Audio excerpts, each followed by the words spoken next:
You ask me, it's too blessed big. I don't think they'll even float. So anyway... Don't be stupid, Steve. They know what they're doing. They say the Titanic is unsinkable. Oh, God. But getting back to that steamboat, how'd you get off it, Mr. Breeze? I took in a lot of smoke that day, so I admit my recollection might be a bit hazy. But somehow I managed to finally disembark. It was time to settle this once and for all.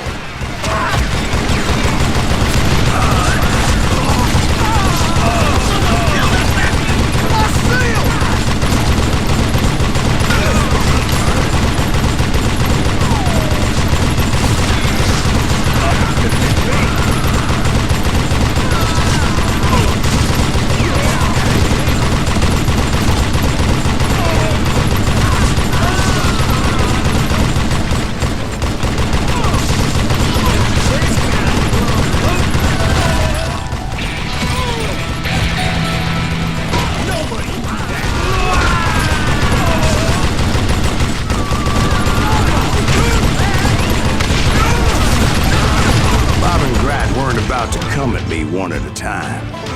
They were in this together. Two brothers side by side.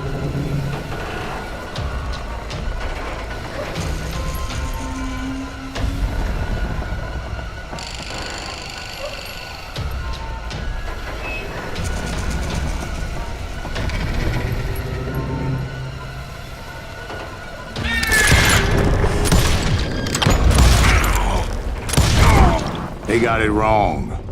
A sad end for those two. If they'd only known that Emmett was still alive despite his wounds. Paroled 14 years later, he moved to California and sold real estate and lived off the legend of that fateful day. And the tragic death of his two brothers.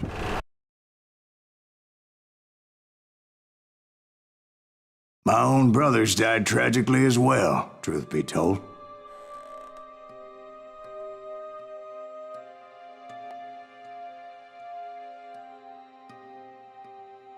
It was 1868, and me and my older brothers were pulling a tidy profit running cattle into Juarez, Mexico.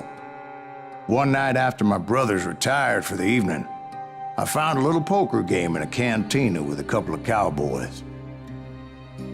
And I just couldn't lose.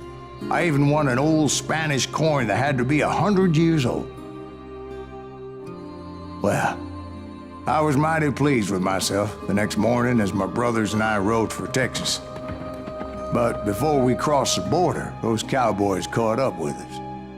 It was Johnny Ringo, Roscoe Bob Bryant, and another asshole named Jim. They wanted their money back and everything else we had, including our lives, as those boys didn't want us coming for them later. Bob put that old Spanish coin in my mouth and said, "I won't have it said that I left you with nothing, boy." Well, those horses bolted, and there we hung as those bastards rode away. The branch finally snapped under the weight of the three of us, but being my older brothers were bigger and heavier, they were already dead. And right then I swore to myself that I would avenge them. Ringo you know about.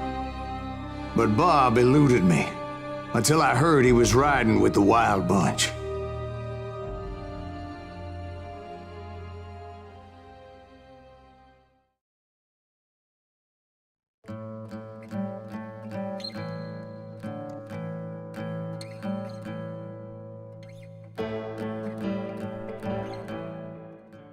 I'd been on their trail for months, ever since they left their hideout in the Bighorn Mountains.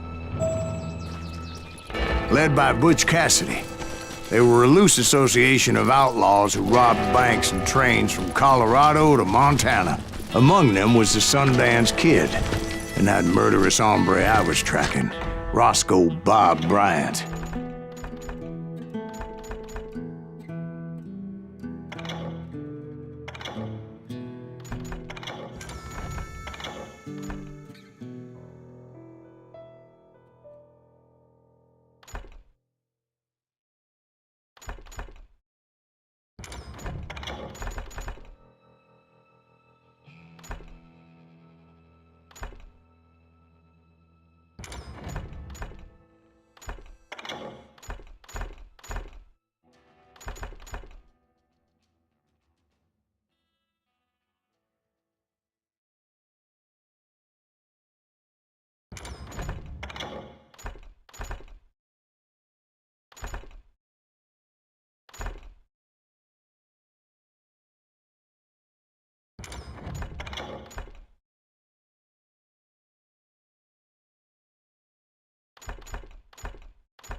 Were you a part of that giant Pinkerton posse after the Wild Bunch? No, boy. A circus like that would have slowed me down. Besides, I wanted Bryant all to myself. I'd heard about a large shipment of gold being transported to Wilcox, Wyoming on the Overland Flyer. They blew the bridge with the intention of forcing the train to stop. Well, I assumed the Wild Bunch was likely in the still intact part of the train high above, so I had no choice but to make my way up through the passenger cars dangling down. I was determined to make that sumbitch Bob pay for what he did to my brothers.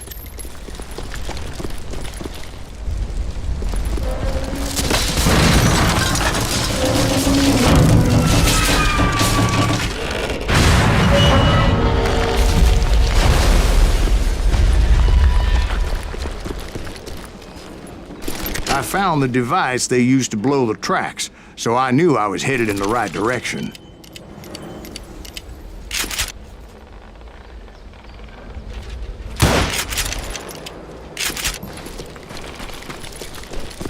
My ears are still ringing from blowing up that bridge. Well, I made my way off unscathed and came upon a few members of the gang and had no choice but to dispatch them. From there, I had to negotiate an even more precarious route. But first, I would need to get my ass out of there.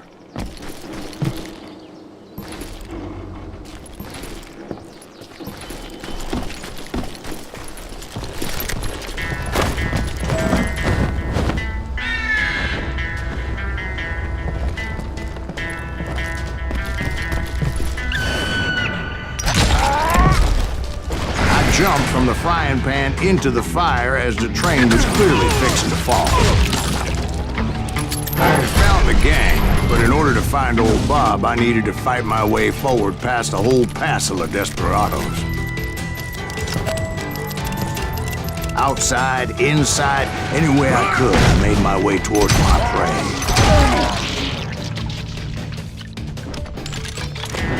You'll die for this, you hear me? Well, what about the passengers? It was mostly a freight train, as I recall. There were no passengers aboard that day. Bitch.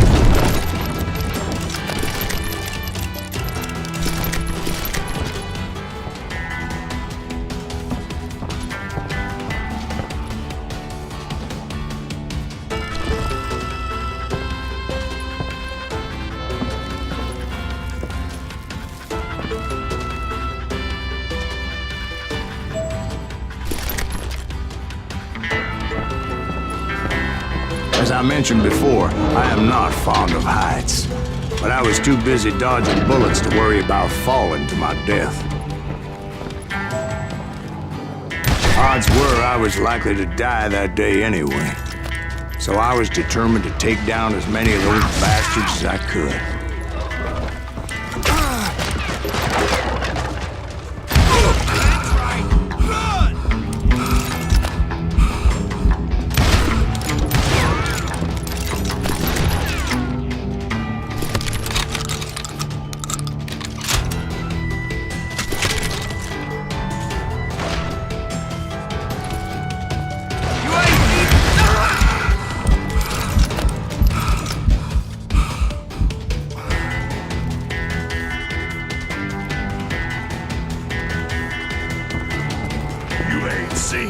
At times, it was like shooting ducks in a shooting gallery.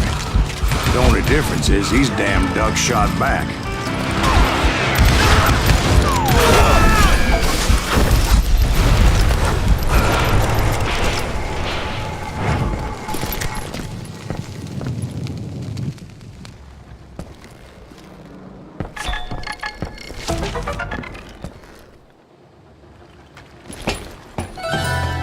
kept hoping the law would show up and give me a hand.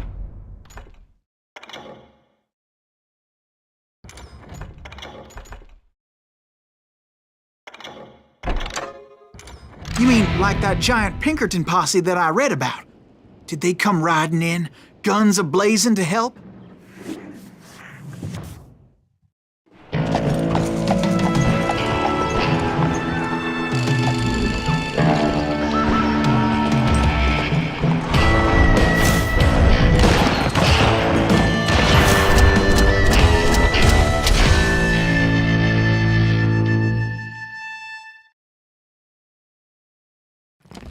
Help?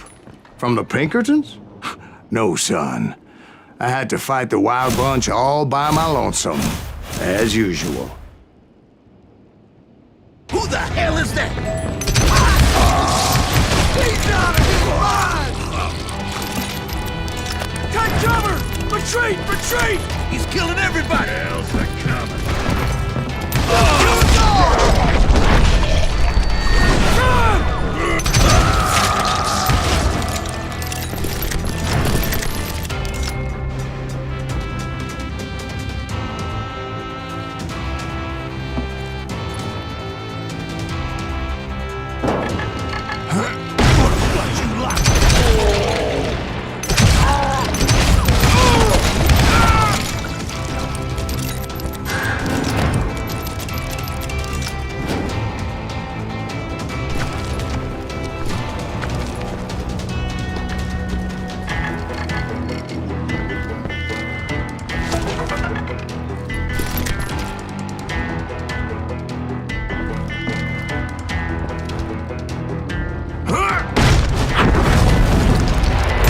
Guess is those dime novels didn't portray this as it happened, did they?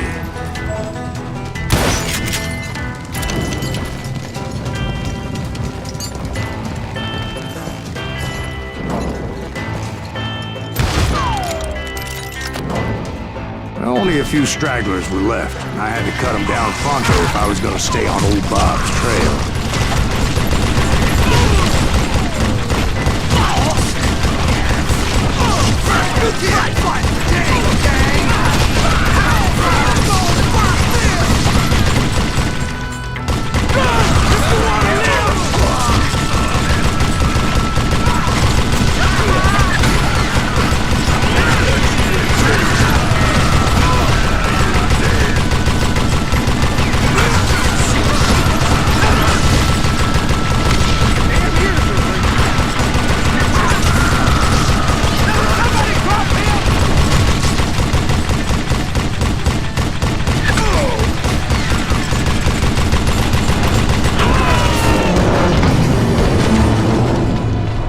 Once I silenced all those guns, I went searching for my nemesis, determined to finally have my justice. But the only survivor who welcomed me was George Flat-Nose Curry. Who was he? The fastest gun in the gang.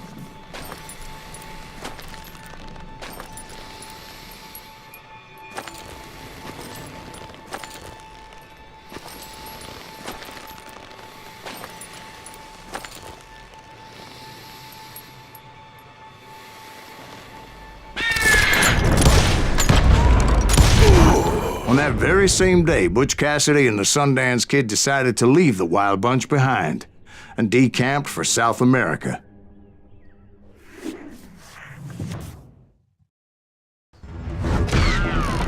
They ended up living down there for many years, but I'm sure you already know all about that.